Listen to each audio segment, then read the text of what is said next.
ನಮಸ್ತೆ ಸಖಿಯರೇ, ಮನೆ ಅಡುಗೆಗೆ ಸ್ವಾಗತ. ನಾನಿವತ್ತು ಸಣ್ಣ ಕಡಲೆಕಾಳು ಬರುತ್ತಲ್ಲ, ಅದನ್ನು ಉಪಯೋಗಿಸ್ಕೊಂಡು ಒಂದು ಈಸಿಯಾಗಿ ಸ್ನ್ಯಾಕ್ಸ್ ಮಾಡೋದು ಹೇಗೆ ಅಂತ ತೋರಿಸ್ಕೊಡ್ತೀನಿ.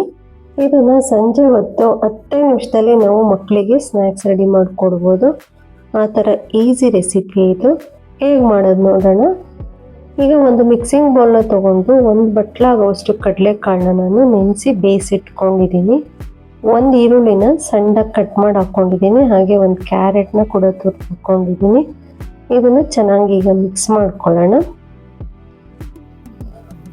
ಒಂದು ಅರ್ಧ ಸ್ಪೂನಷ್ಟು ನಾನಿಲ್ಲಿ ರೆಡ್ ಚಿಲ್ಲಿ ಪೌಡರ್ನ ಹಾಕ್ತಾಯಿದ್ದೀನಿ.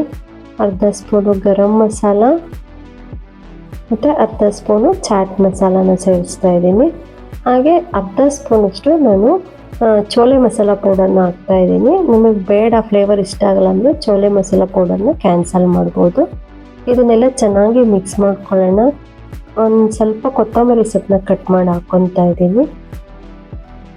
ಈಗ ಒಂದು ಸ್ವಲ್ಪ ಉಪ್ಪನ್ನ ಹಾಕ್ಕೊತಾ ಇದ್ದೀನಿ. ನಾನು ಕಡಲೆಕಾಳು ಬೇಯಿಸುವಾಗ ಹಾಕಿ ಬೇಯಿಸಿದ್ದೆ, ಅದಕ್ಕೆ ಸ್ವಲ್ಪ ಹಾಕಿದ್ದೀನಿ. ಈಗ ಒಂದು ಅರ್ಧ ಹೋಳು ನಿಂಬೆಹಣ್ಣು ಹಿಂಡ್ತಾ ಇದ್ದೀನಿ.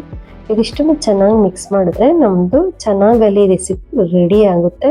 ಇದನ್ನು ನಾನು ಟ್ರೈನಲ್ಲಿ ಮತ್ತು ಒಂದು ಸಲ ಸ್ಟ್ರೀಟ್ ಸೈಡಲ್ಲಿ ತಿಂದು ನೋಡಿದೆ, ತುಂಬ ಚೆನ್ನಾಗಿತ್ತು. ಅದಕ್ಕೆ ಮನೇಲಿ ಟ್ರೈ ಮಾಡಿದೆ, ತುಂಬ ಚೆನ್ನಾಗಿ ಬಂತು.